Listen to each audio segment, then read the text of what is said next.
Welcome back, guys, to the Beyond Condition podcast, the voice of bodybuilding. I'm your host, Sarah Parker, and today we have multiple people joining us from across the globe, and we have our guest, Anastasia Rider, because we are doing a group community call. So we're going to be discussing femininity as a female bodybuilder and embracing that. Now, of course, from the outside perspective of bodybuilding, right? People think that we're these confident people. So it's like, well, you've got this body, you train, you must be so confident. And Anastasia and I would, of course, dig into this. A lot of us have come from backgrounds that actually it's like we're probably still that person that started the journey many years ago. And it's like, oh, who am I becoming? I'm sure you can resonate with that, Anastasia. Yeah, I went through kind of a weird trajectory with my own bodybuilding. I started out before I did bodybuilding as a super confident person. Okay. And but then as I got into bodybuilding and started to get a lot of the negative backlash early on in my bodybuilding career, that was when actually my self-confidence kind of went in the other direction. It was the first time in my life I really started to experience what it felt to walk in a room and not want people to look at me and not want to make new friends and not want to be noticed. And it's taken a long time, but I've really found a way out of that and onto back on the other side where I was before, but in a different way now, for sure. Yeah. Oh, that raises a valid point actually, because of course, when we step on stage, again, we're being judged, right? And this is what I always say with competitive bodybuilding. We've got to be made of the hard stuff, guys, because we've literally got an audience and a panel of judges sitting there. We've got hardly any clothes on, let's face it, and we are literally being judged on our physique. Like, how much more brutal could it be for anyone to do? And I think that sometimes, when we draw it back to that, even that in itself, it's like handling placings and, show day in itself. It's quite the journey, like you say, Anastasia, with your own journey. It's like even getting judged is pretty daunting at first, isn't it? It is, and it's interesting. I have 2 points on that. The first one is, being judged on a bodybuilding stage is almost safer now because we know exactly what the guidelines are. We know what they're looking for. We know that they're judging us on our athleticism, on our physique, not on our femininity, not on our popularity, not on any of that, regardless of what people think. It is based on what you bring to the show. But to kind of piggyback on that, it's funny because I actually had a conversation with one of my clients. It's been an ongoing conversation actually about winning and losing in competitions. And I told her, I said, I'm a pro bodybuilder. I've gotten two top three places. I've won maybe four shows in my entire bodybuilding career, and I've lost probably 30. So anybody that gets into this expecting to win every single time and then being upset when they don't is just not really mentally prepared for this journey because anybody in a top sport has lost more times than they've won, but you don't learn as much from winning as you do from losing, right? When you win, you can look back and be like, okay, this was right, that was right, that was right. You already knew that because you're already doing it. But when you lose, you're like, okay, what went wrong? What can I improve? What do I need to change? So really going into a show with the outlook of just wanting to learn from it is the best way to go in and prepare yourself to not be disappointed by whatever the outcome ends up being. Yeah, for sure, for sure. And even in that, right, like what can add to potentially if you don't get the placing that you thought you would maybe or whatever, as you've touched on, we can see it as politics or, the things that go around in the space. Social media is heavy as well and etc. etc. But being able to go in with the mindset of this is my best package, quote unquote, and trying to enjoy it as much as you can. Now that's easier said than done. But literally today, I did a podcast with AJ and Dan, and AJ was referencing clients that are like so zen before a show. He's like, how are you so relaxed? But it's like you've done the work, right? Yes. You've done the work, and it's like if we can't take elements of enjoyment from the show, it's It's going to be supposed to be fun. We're supposed to be doing bodybuilding because we like it, because we enjoy it, because it's, something we found that speaks to us that is really meaningful. It shouldn't be only about the winning and losing. Like, yes, that's important. Everybody wants to win, of course, but this is supposed to be like a cool, fun thing that we do. Like, you're also a mom or a partner or this or that. And, you have your work role and you have all these other roles in your life. This is just another outlet for us that's supposed to be enjoyable. So while, yeah, take it seriously. I mean, I take my prep super seriously. At the end of the day, I'm doing this for me because I like it, because I enjoy it, because I get a lot out of it for myself. So basing your entire worth as a competitor on a placing is not going to lead to a happy career in bodybuilding. Yeah, like it will brutalize you from the inside, guys. Like this is the thing, the negative self-talk that we can get into if placing is your whole, and yes, we go into competition to win, it doesn't take away from that. But it is what it is. It absolutely is. And I think sometimes we've touched on social media already a little bit. Like we feel like everyone feels like we should win and we owe it to everyone and everyone's going to be looking. But when you actually think about it, there's so much going out on social media. You're on there for, that show. It's the next Mhm. person. It's the next person. It's the next person. You've got to do this for you. You really have. And trying to maintain the relationships as well around that, trying to be a good sportswoman, quote unquote. Because of course, if we get in these mindsets post show of not getting the placing that we wanted to, and if we are too entitled, it can of course degrade your personal life as well. I'm sure you'll agree, Anastasia. Oh, absolutely. I mean, I have a husband at home, I have clients, I have friends. If I don't do well in a show, they're still going to be proud of me. They're still going to think it's super cool. They're still going to be so excited to tell everybody. I don't want to bring them down at the same time, like, oh, well, I got fourth instead of second. And, it's just the whole 6 months were a waste and all that. You're kind of shitting on all the people that were supporting you, that were cheering for you, that were rooting for you because they were inspired just by your journey. They didn't care how you did at the show. They just thought it was badass because at the end of the day, women competing in the sport, no matter what division, I think we touched on this before, we are part of 1% of the population already. We're doing stuff that the vast majority of people will never be able to do. And we can't get so caught up in the placings and the social media that we forget that this is just cool. Like I'm sure everybody sitting here has gone through a prep or gone through an experience where they watched their body change and they were just in awe of it. Like, oh my God, I can't believe that I was able to do that. And we're doing that thing that hundreds of other people will never experience. So we also have to just kind of sit back sometimes and be like, wow, this is just cool. Like, this is just fucking cool. That's it. Literally, like, I feel like this is where that Zen mode comes from to just be like, this is really fucking cool. Like I'm literally doing this thing, and as well touching on when you do because you spoke about you have won shows, and when I've won shows and people on the call, when you do win a show and you touch that fame and it's like whoa, there's all the messages and all of that, and it feels great. It really really does. But then I'd be interested to know your take, Anastasia, on when you then go into another show, whether it's another season or in the same season, when you then don't win, how you're able to keep your mind where it needs to be. Because I would say, generally speaking, what do we need to do better is the drive as an athlete. But is there anything else that you'd add to that? It really, you have to be focused on you, not on, the social media stuff like you touched on. It's cool. But like you said, it comes and goes. About 2 weeks, I'd say, is how popular you'll be after you win a show, and then somebody else will come along and somebody else will come along.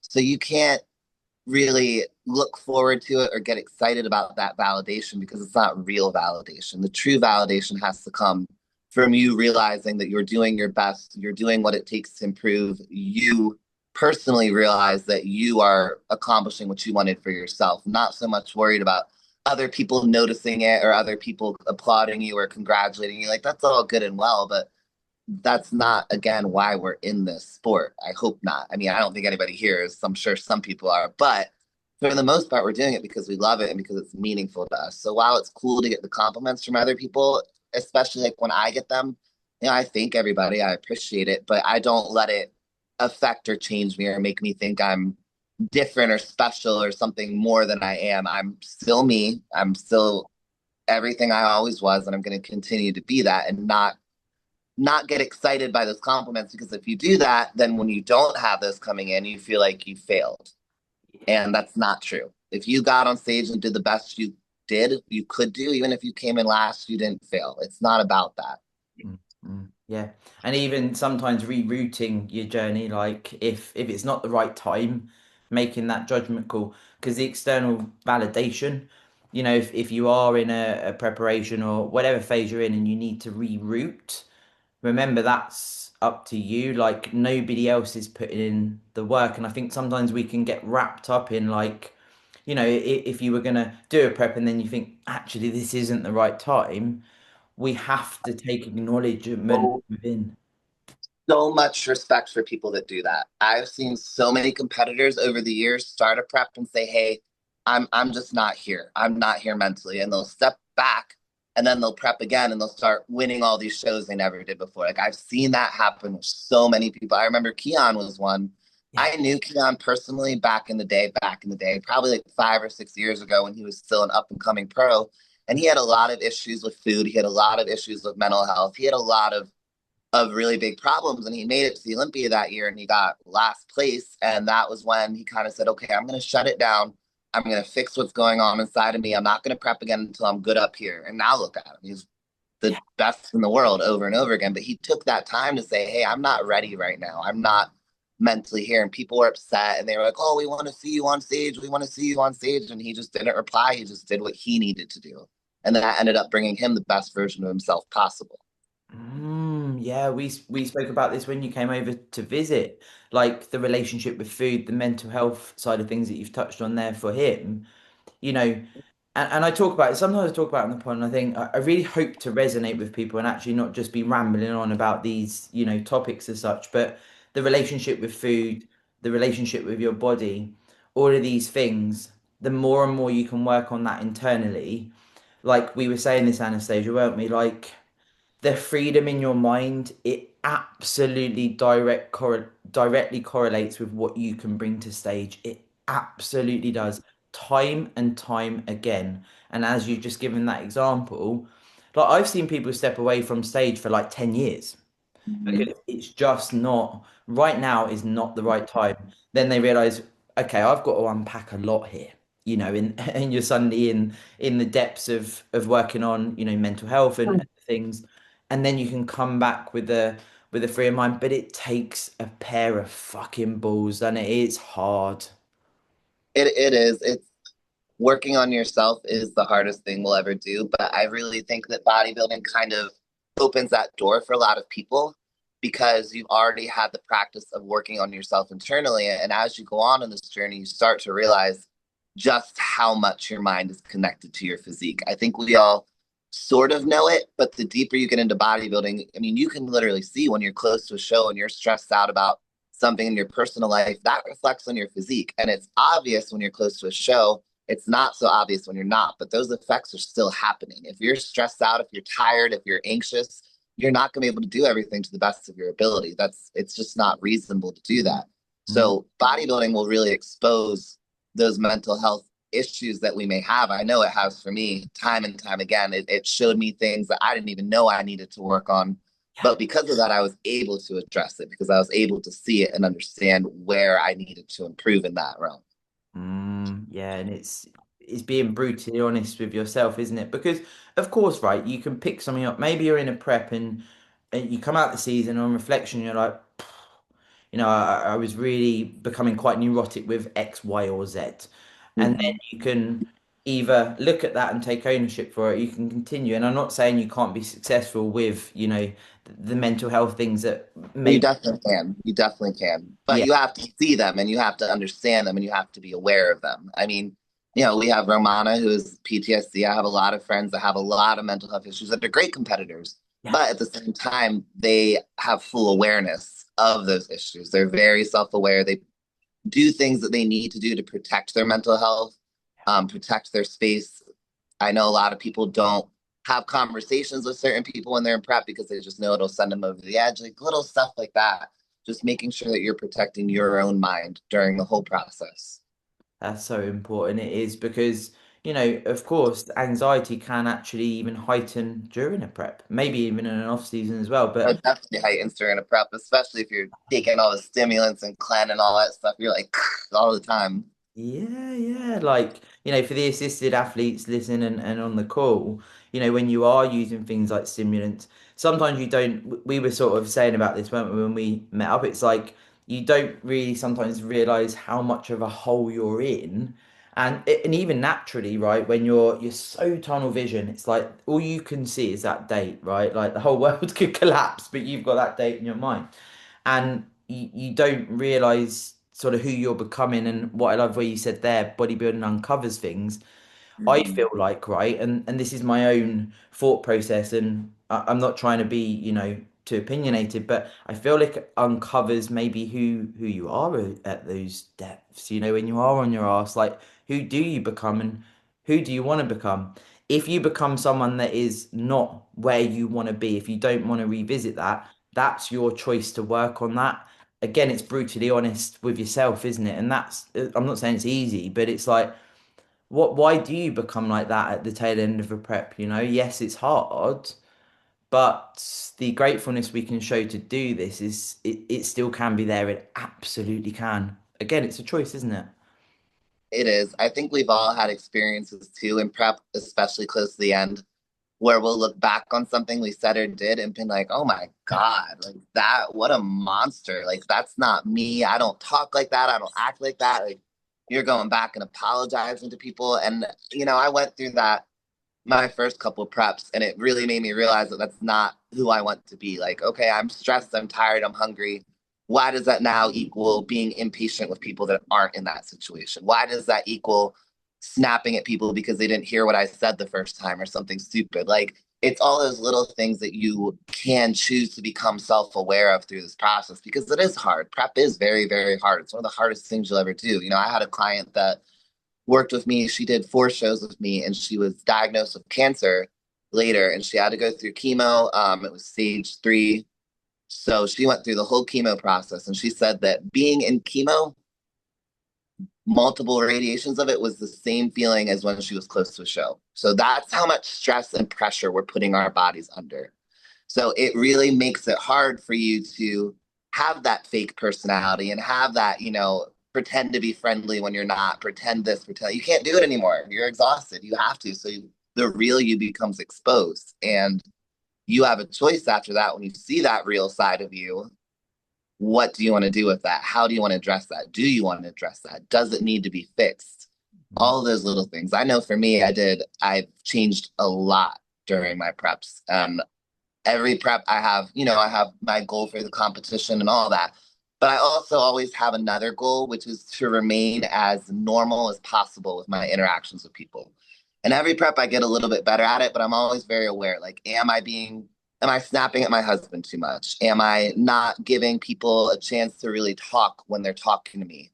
Am I, turning down social interactions that wouldn't impact my ability to follow my prep at all, but I'm just turning them down because I don't feel like it. Like, I'm missing out on my life when I do that. I'm missing out on core experiences. Bodybuilding is just one aspect of your life.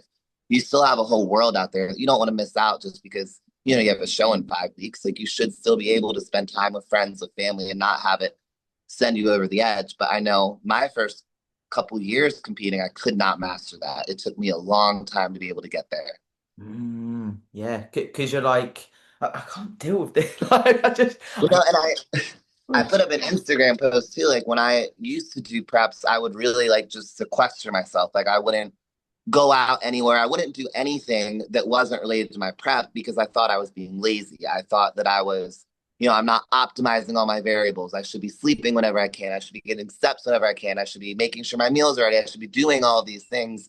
But when you do that, what's left of your life? It becomes only bodybuilding. And that's a dangerous place to be as well, because I've seen people who have spent their whole lives with only bodybuilding. And when they get to the end, what do you have left? Because you can't compete forever. Yeah, it is as well. It's, and relationships. If you've got true supporters, so like your husband as an example, Anastasia, like he is to the core supportive of what you do.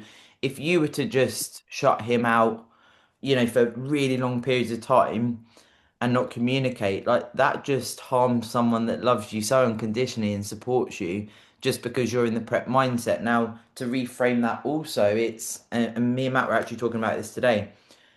if and when I go into a prep, I would absolutely at 6 to 8 weeks out have the conversation I had with Matt in my last prep.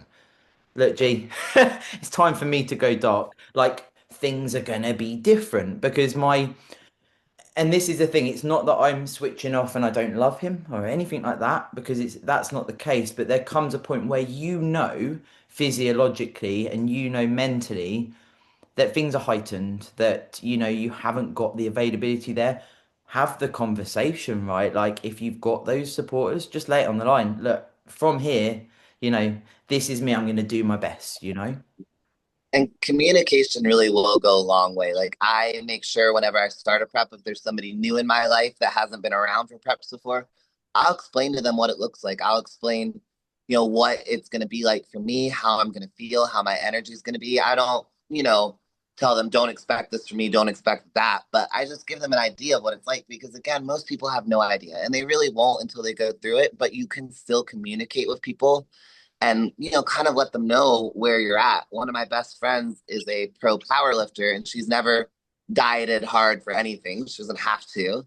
And I remember when we first became very close a couple years ago, I went through a prep and her and my relationship just suffered. Like it was bad. I'm really surprised we made it through to the end of that prep. But after that, we were able to talk and really kind of understand each other more. And she was able to understand me and I was able to understand me as well and see how I could have improved in our communications. And then she also was able to understand what I was able to give and what I wasn't able to give. But I had that conversation with her. And every prep after that, her and I have had no problems. We're great, we're close. But initially, we had never had that talk. So you can't expect people to just read your mind and understand how you feel, even though that would be easier. If you don't tell them, you can't be mad at them for not knowing. It's these conversations though, they are, I mean, I'd say they're brutal, but they're not when they're done with the right people and it's clear what you're trying to clarify to maintain that relationship, aren't you? And it takes some guts sometimes because you can skirt around, can't you, with certain friendships. I'm sure we've all had friendships where you're like, oh, the elephant in the room. But it comes with maturity as well as a person, I would say, to just be like, I'm gonna own this. I I could have been better, but I wasn't. Can we work on it and move forward? And that's, both of you, we can't have resentment because resentment will just rot you from the inside, right? It will just kill anything and everything in that relationship. But to have that open platform, right, like such a huge message there to anyone, own it. Like if you have been a bit of a dick, maybe you could own it. It's hard to do, but it's so important to do because it's not only about the other people, but it's about yourself. Like nobody wants to walk around feeling like a crabby asshole all the time. Like nobody wants to be snapping at everybody all the time. You don't want to feel that way. So if you can have those conversations, they'll also show you parts of you because other people from the outside looking in can see more than you do too. And they can let you know. I've had times where I was like, oh, I've been great, this week. I haven't been impatient. I haven't been anything at all. And I'll tell somebody close to me that, and they'll be like, well, actually. And that's a good opportunity for me to be like, oh, you're right. I could have done this better. I could have handled this better and kind of take that moving forward. Yeah, it's there. That certainly when you come out of a prep, like you said earlier, sometimes like 4 6 weeks after, you're like, oh my God, did I actually do that? But at the time, I always think this, right? At the time, I think I'm normal.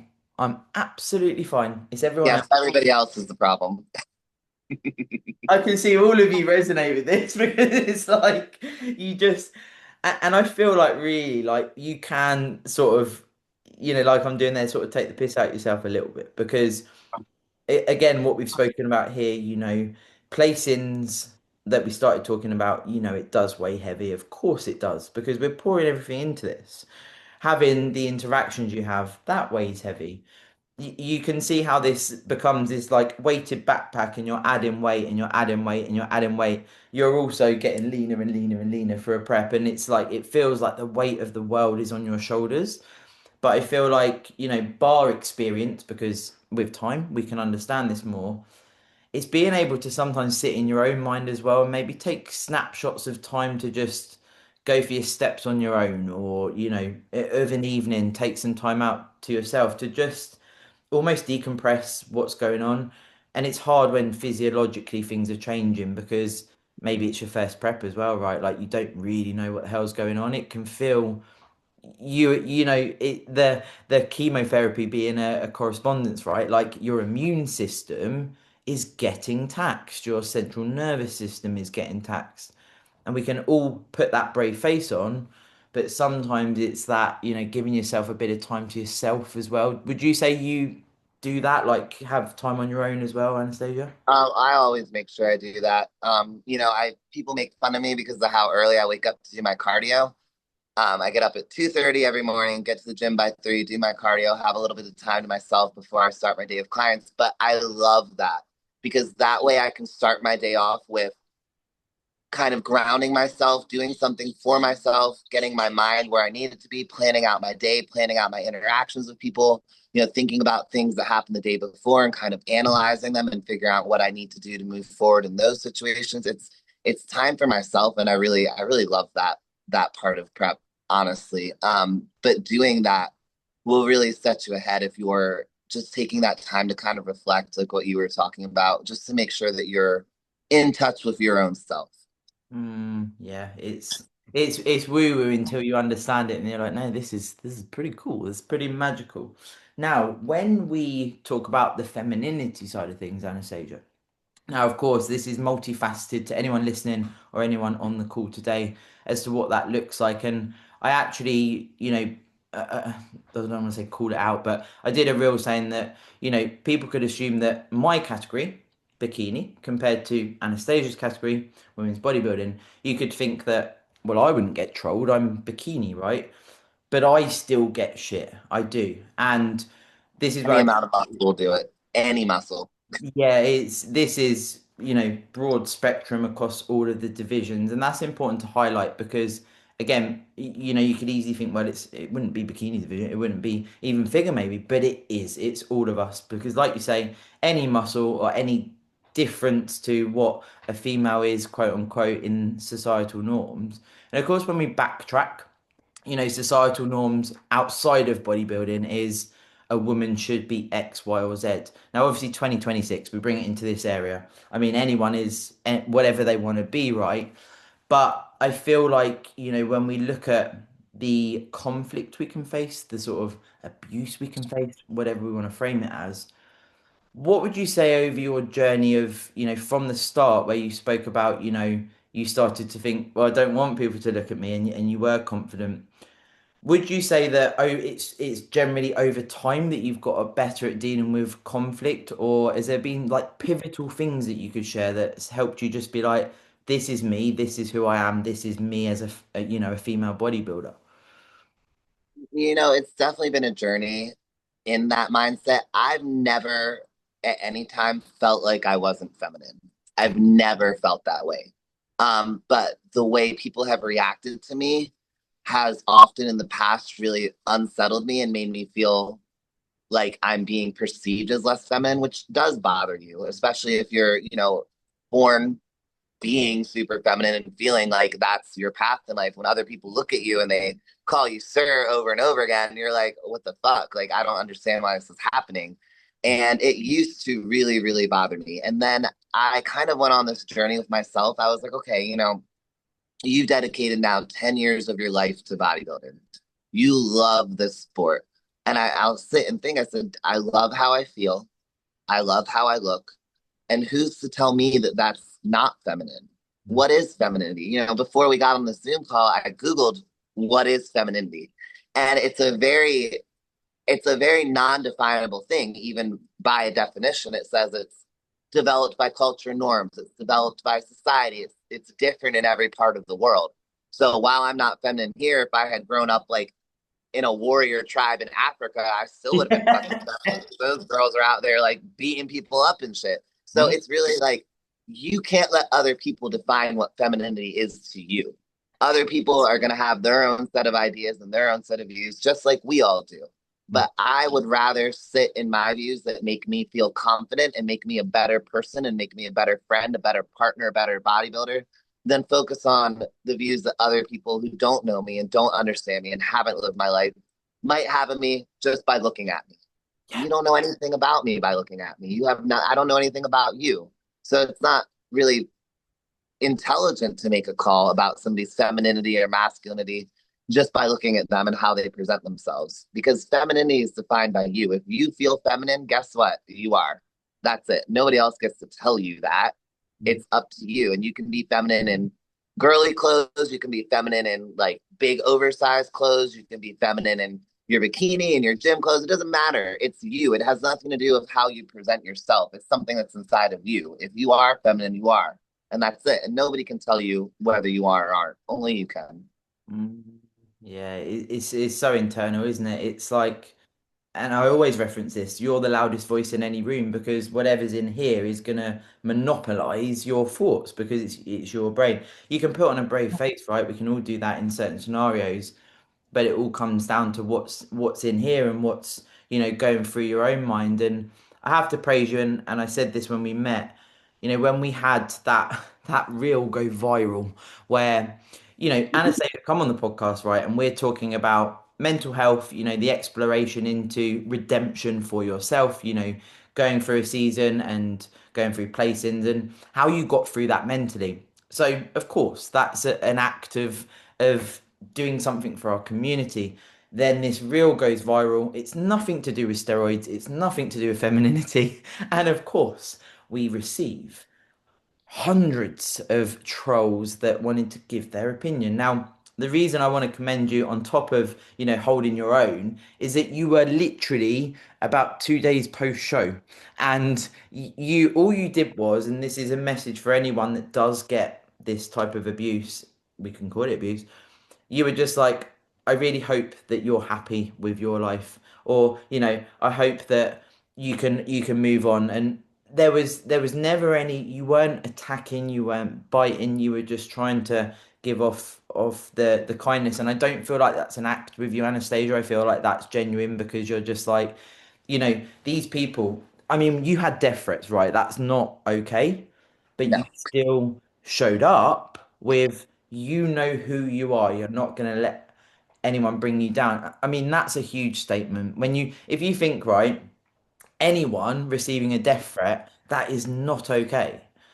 You're there going, okay, well, I wish you all the kindness in the world. How would you say you do that? Do you just, you're able to go within and find that strength? I can't really take full credit for that. I follow this person. Their name is, I hope I'm saying it right, Alec Van Menen. They're a trans person and they do a lot of talking in the community and a lot of speeches. And this person dresses in feminine clothes and presents facially as a male, like has facial hair, and will often get a lot of death threats, a lot of cruel comments. And this person I would watch turn around back and only give them back love. He would not respond with any type of hate, any type of name calling. It was all giving back love because that's what these people are missing. When they're going on the internet and attacking other people, it's not because they're happy. It's not because they have a good life. It's not because they're fulfilled. None of those things are happening. They're looking for other people to say, hey, that person is worse off than me. I'm better than them, so I'm okay today. And that's kind of sad. Like, I've never felt the need to do that to somebody else. And I can't imagine how in pain your heart must be to want to do that to feel better about yourself. So I refuse to be a part of that cycle. Like that was really what it was. I said, I don't want to be a part of this hate, pushback, fight cycle. Like I'm not doing it. I'm not a part of it. That's not me. I'm not interested in that. So I'm not going to give these people what they're trying to get out of me. And honestly, you would be surprised, especially like when I get direct messages and I respond to them, how many times it ends in a really positive conversation.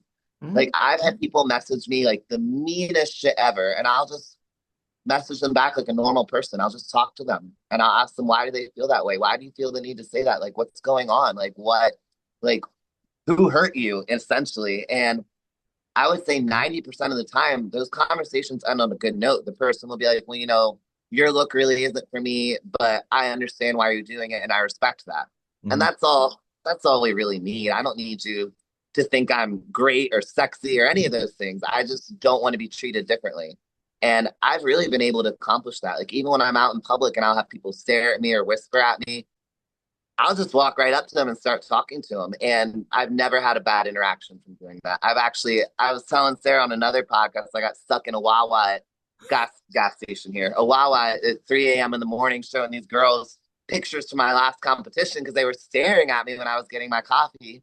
So I smiled at them and I said, "Good morning." And they were like, "Are you transitioning or are you a bodybuilder?" And I was like, "Oh, I'm a bodybuilder." They're like, "Oh, that's so cool." And I showed them pictures and we left on a good note. And that's really all it takes. Like it's not you can't ask everybody to do that because I know not everyone is super extroverted and social, but if you are having a bad interaction, you can step back from that emotionally and just kind of try and figure out why. Like I look at interactions I have with people and I seek to understand them rather than respond to them.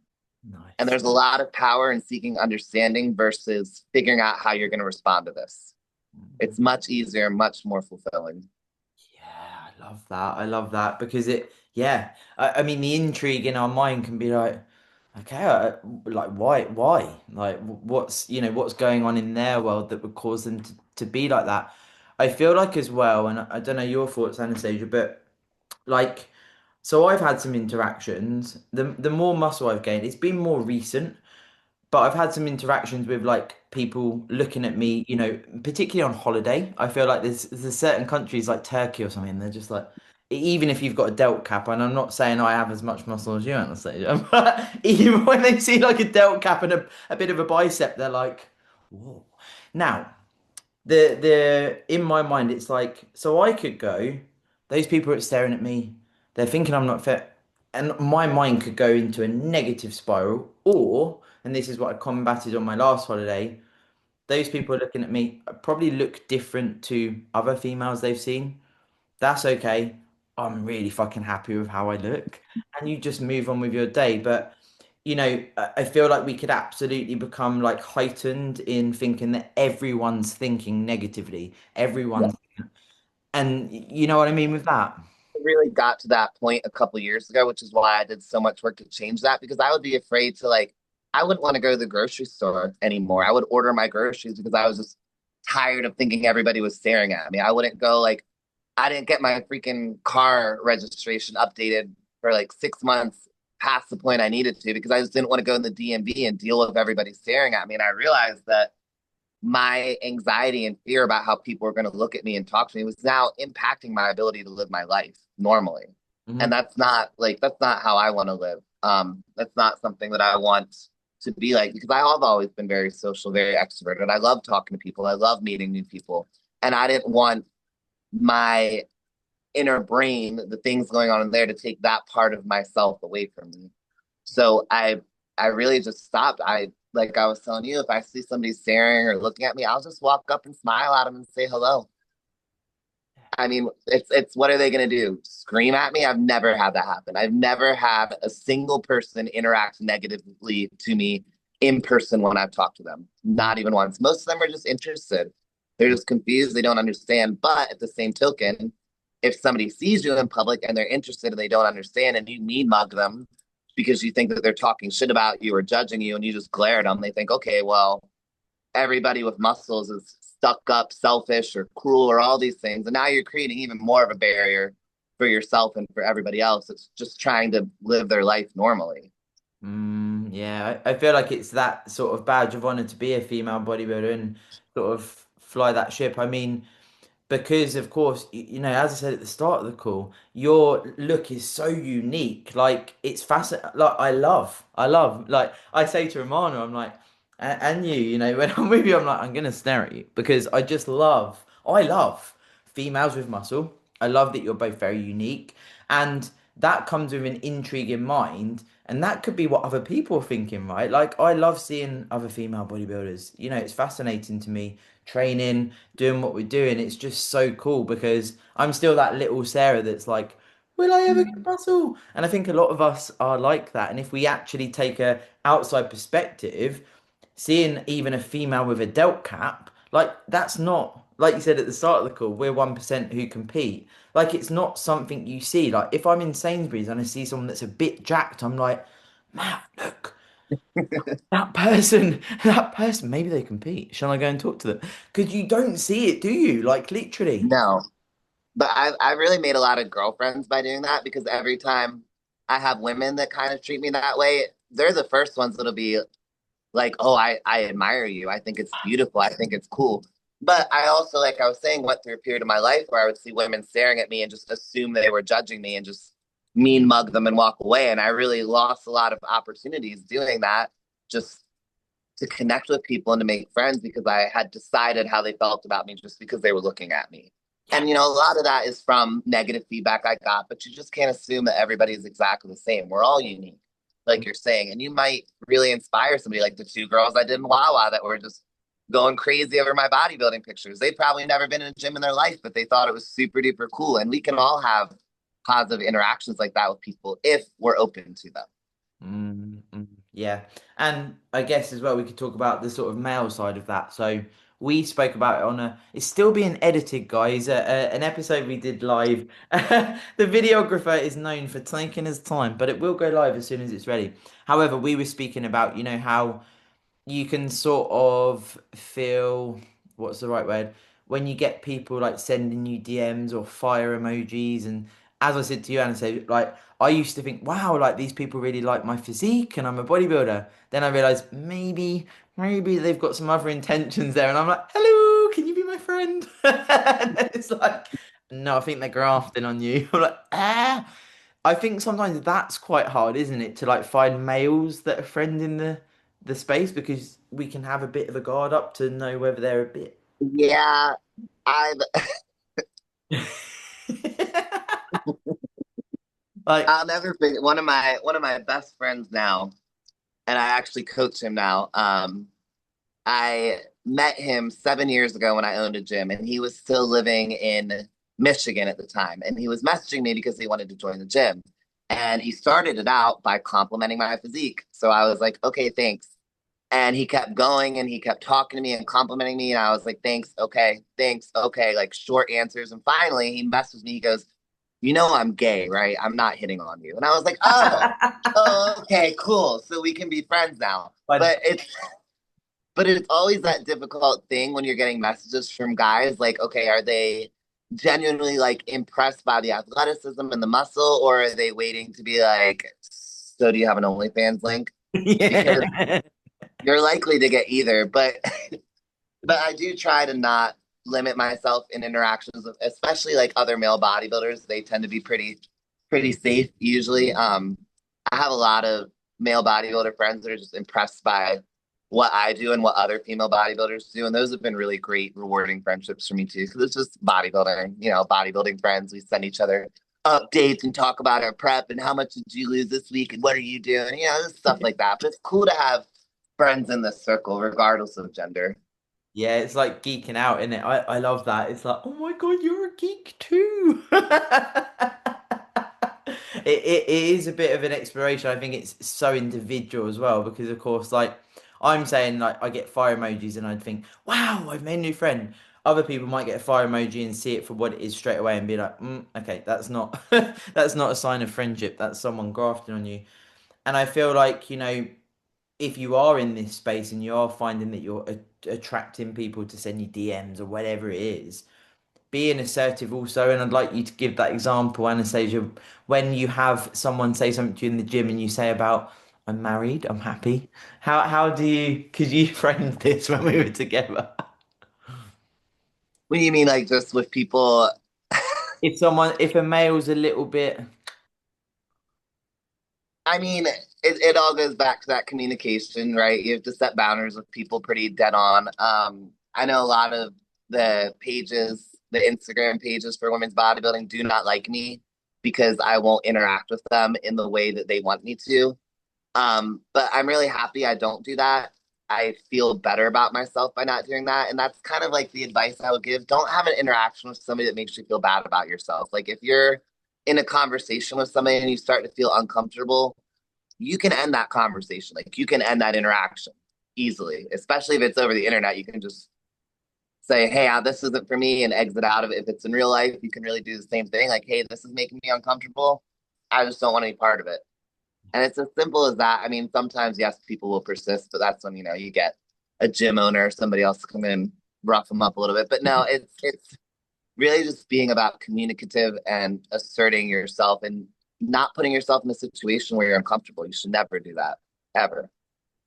It's because sometimes you find yourself in scenarios, don't you? And I feel like if you are a nice person, as it were, it's like, oh God, suddenly you're in this scenario, whatever it looks like, and like you say, be assertive, and if you do feel uncomfortable, express that and evacuate. A lot of this stuff is online as well. In this day and age, it's like wild stuff happens, and you're just like, well, I didn't ask for this. If you could go and I'll block you, that would be great. But like you say, not conforming as well, because we all have our own values, and of course there are parts of bodybuilding that we see on social media that are sexualized, and people take their own path, which is absolutely, whatever you want to Or do. more like it has to be what you want to do. Like some women feel very, very empowered doing sex work and doing OnlyFans. Like it makes them feel great about themselves. It doesn't for me. So for me, it's not a choice I would make. If it's a choice that makes somebody else feel good, then obviously you would want to make that. But it's about, again, knowing yourself, knowing what you like, knowing what you don't like, knowing what makes you feel empowered, what doesn't make you feel empowered, and only doing things that are in alignment with that. There's no reason to put like bodybuilding is supposed to be uncomfortable, but that's the bodybuilding aspect of it. You shouldn't be putting in your general life yourself in uncomfortable situations with other people. It's not necessary for anything. Yeah. I spoke about this on a pod the other day with Scott. And we were talking about, I mean, that will go live, but like, how coaching relationships can become a bit blurred and things like that. There's so many different, I feel like, bodybuilding, when you get more into it, you hear stories. Of course, we do hear stories, of coaching relationships going in the wrong direction. And sometimes that's the athlete, sometimes that's the coach, or people hooking up with each other in the space and all of these things that happen. But guys, if you are, you're doing this for you, you want to stay in your lane, just try and stay in that lane. Try not to get caught up in, what everyone else is doing, because for sure, right? Like you can fall into like tribes and different things, and it's like always try and check in with yourself. Like, is this the right vibe for you? Because you can end up tripping and falling into sort of a bit of a tribe or whatever. And you think this isn't really, that can be in the bodybuilding space. That isn't really me. This is veering me in the wrong direction. I probably need to, step back. That's quite hard in friendships groups, isn't it? Like finding yourself in these scenarios. This might sound really dramatic, but it really is what I do. I will almost always daily check in with myself and ask myself if I'm wasting my life. And what I mean by that is, am I putting myself in situations or not putting myself in situations that I'm going to look back and regret? Like that's my biggest fear, is looking back and regretting either not doing something or doing something I didn't enjoy. So literally every day of my life at 2 a.m. when I'm doing my cardio, I will sit and look at what I'm doing, look at what I have planned for the future, look at what I've done in the past, and make sure those things are in alignment with how I want to live my life. Like when I'm 70, 80 years old, I want to be able to look back on these years and be thankful with how I lived them. And I'm not going to waste a single second doing something that isn't in alignment with that, because again, not to be dramatic, but we could die any day. Like I could walk out here and get hit by a car right now, and that would be it. And I don't want to spend any amount of time wasting my energy or wasting my precious time that I have doing things that I don't align with, that don't make me happy, that make me uncomfortable, that aren't helping myself or helping other people close to me. Like those are the things that are important to me. So I want to make sure at all times I'm doing things that align with that.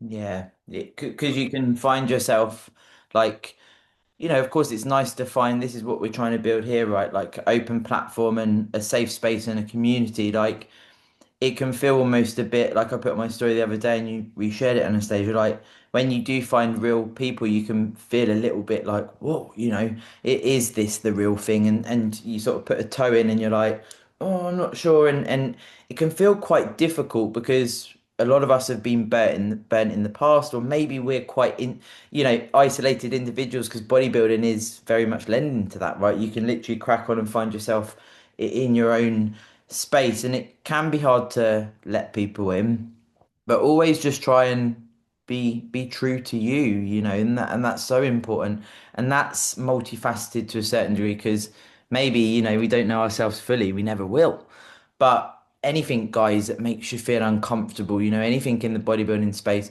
you can feel pressure that, well, this will lead me towards being in with a certain crowd or a certain coach or a certain, oh, I know that judge or whatever it is.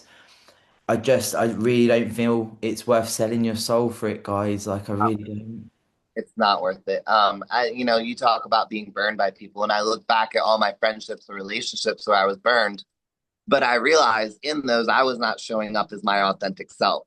I was putting on a face, or I was behaving the way I thought they wanted me to behave, or I was editing parts of myself to get along with this person. And of course, eventually it fell apart because they didn't really know the real me to know if they liked me or not. And I didn't even really know the real me. So I had to go through some experiences like that to make sure that I showed up authentically in all of my relationships with people too. Because if you're not vibing with somebody, then you don't have to. You don't have to be friends with everybody you meet. You can meet people and know them, but they don't have to be your friend. You can make that decision, but you can only make that decision if you know who you are and what you want out of friendship and are also presenting that to people that you meet so they have a clear picture of what you're also bringing to the table. No, I love that. It is so nice when you can just feel that you're real, like in a social scenario, like, and just be like, wow, I just feel I'm not second guessing myself. I'm not feeling any which I'm just literally me. And wow, this feels quite good because I feel like, I often think, bloody hell, I'm so weird, but everyone's weird in their own way, right? Like everyone has their own little, and we don't necessarily need to have loads of people that we would call close friends. Like you say, you can have acquaintances and what have you. I just feel like sometimes bodybuilding, like when I go to the Arnold's in a couple of weeks, I'm like, whoa, because it's like this, loads of personalities, like loads of people, and I go to expos and stuff, and I'm literally on my own, just in my bubble with my It's headphones on. I'm terrible. like, don't It's speak. just small talk after small talk after small talk. And, oh, how have you been? Okay, great to see you. And you're never going to talk to her, see him again. And it's that over and over and over again with people. It's very, I really like, I go to those because it's good to show up and talk to people and meet people at the same time. It's very exhausting because it's not, nothing about it is very real. Like, there's no real connections for the most, there might be a few, but for the most part, it's just you small talking with people over and over and over again. And if you don't want to do that, don't do it. Just don't. Literally, like the last expo I went to, a couple of people were like, "Oh, you just seem to be in your own, like, is everything all right?" I'm like, "Yeah, I'm just observing. Like, I'm just vibing. Like, I'm not needing to be highly stimulated." And then when I see the people I know, like, I'll go over to Ramona and she's like, "All right." I'm like, it's like you see the people, and it's like you can have those interactions with them, but when you can find that space of not having to force it. And the thing is, anyone listening, yes, it takes time, but it is such an emphasis on the femininity side of things, being yourself, being the best bodybuilder you can, really trying to understand why you're doing this, what you want to get from it, and you know, who you really are, because we can absolutely explore that as bodybuilders. Like we take it to the depths of like, who am I? And you will find real people. Like Bethan on the call, we had I'm going to be a UK DFBA judge this year, and we had a meet up and we had a meal, and I was like, this is really cool. I've met some new people in an environment that just feels safe, that feels nice, and we're just talking about bodybuilding, talking about judging, what we're going to do with the federation. It was just like this. No one was. It didn't feel this like forced, Yeah. moment. It was like, finding situations like that as well. If you can resonate with people, is really nice. And I really find a lot of situations like that, especially amongst the other women in bodybuilding. And I think we've touched on this a lot. Again, we're like a small percentage of the population already. So it only stands to reason that we would have a good amount in common with each other. So it's really not hard for me to vibe with other women in the sport almost ever. Because again, there's a reason we're all here. There's a reason we're all doing this. And we definitely have that drive in common. So yeah, so it can be really rewarding to be around a bunch of other women that are doing this because they just understand you. They just get you. You don't have to over explain things. It's just comfortable. Yeah, you're just like, I'll just be like, I'm a bodybuilding wanker, are you? Yeah, cool. We're gonna vibe then. Just, I feel like sometimes just allowing yourself, and I had to work on this. Like I said to you, Anastasia, before you get here, I can just run up to you and hug you, can't I? Because sometimes you have to check people's bound. Like I get way too excited, and I have to, like after this call, I'll have to decompress because I'm like, blah, blah, blah, blah. But knowing that in yourself and knowing that that's okay, or if you're the other end of the spectrum, again, it falls back to knowing who you are and trying to work out how you're going to distribute your energies. Like you said, Anastasia, at 2 in the morning, you're there thinking, right, so today this client might be a little bit more extrovert. This client might be a bit more. This is what you can actually distribute your energies for social scenarios, work, expos, whatever it is.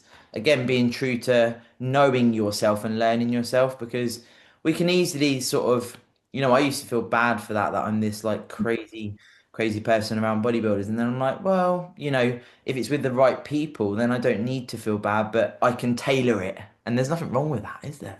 Who you are, like it's authentically you. So like I would challenge that and say, that's who you are. And I think a lot of people love you for that. And the people that don't, that's okay. They're just not your people. But I don't think you should ever really change that much. I mean, because you want people to get the real version of you. You're a loving person. You love to hug people. You love to be excited and talk. That's who you are. So a lot of people resonate with that, and the people that don't will find somebody else that they resonate with, and that's okay. But you, at the end of the day, need to be able to look back at your own actions and be like, okay, I was me all day. I was 100% Sarah from the time I woke up to the time I went to sleep. And that's an awesome feeling that no one can ever take away from you. And that goes back to what I was saying about living each day of your life in a way that you're not going to regret it. I don't want, like, again, if my last day on earth is today, I don't want to look back and be like, oh, I acted like somebody else that day to make someone happy. I'm not going to do that. Mm, it's yeah, thank you. Because this is why, this is why you're one of my people, because we do sometimes need those reminders, and I'm incredibly grateful to have you in my life. Like it's still it's like I can't believe you were here like a couple of weeks ago. I was real. I was real then. Yeah, yeah, that real. Oh my God, she's real. She's real. Um, wild. But this is showing as well, guys. Like obviously I have the podcast and I invited in Anastasia on as a guest, so that's where we connected. But you and Sarah, as an example, were talking separately to that. So you can formulate relationships and then it can come to fruition. Even though you're in America, you came over and if there's any opportunities for us to meet up, we're gonna. And it's like that can, again, like you say, with female bodybuilding, you can just resonate with someone. But sometimes, taking a little leap of faith is sometimes quite hard, but look at this, right? Like I've found my best friend from taking that leap of faith and thinking, will she come on the podcast? And now I'm like, It's, yeah. it's hard to take that leap of faith, but it's even harder to look back and wish you would have done it. Yeah, yeah, it is because sometimes you think, oh, I could have spoken to that person. I think I've seen them on Instagram. I don't know what their name is, but I know what their Instagram handle is. Now, guys, before Anastasia goes, does anyone have any questions or anything you want to bring to the conversation? We might have already covered plenty for you guys. Ooh. Who's gonna speak? No, no, look, we've covered everything, Anastasia. Probably. It's like that moment of silence. I remember when Wendy came on and I was like, look, guys, if you're scared to ask Wendy a question, DM her. Because it was like, the longest standing IFBB pro is live on the call. DM a question. But guys, of course, as we always say with anything like this, if you want to, and I know Anastasia will second this, if you want to DM us Yeah, after, absolutely. you know, Clearly, I love making friends since I flew all the way to the UK to hang out with you guys. yeah, guys, right? She flew out, came here on the Thursday, flew back on the Sunday, and started prep on the Monday. And she was at the gym doing cardio at 3 a.m. I mean, that is commitment, right? Honestly, it was a really good segue though into prep. Like it was such a great weekend to hang out with you guys, and like me and Romana. really, really, really vibed. We're gonna hang out in Atlanta when she competes there too. But it was great for me to have that weekend with everybody and then jump right into prep. Like it felt right. It felt really good.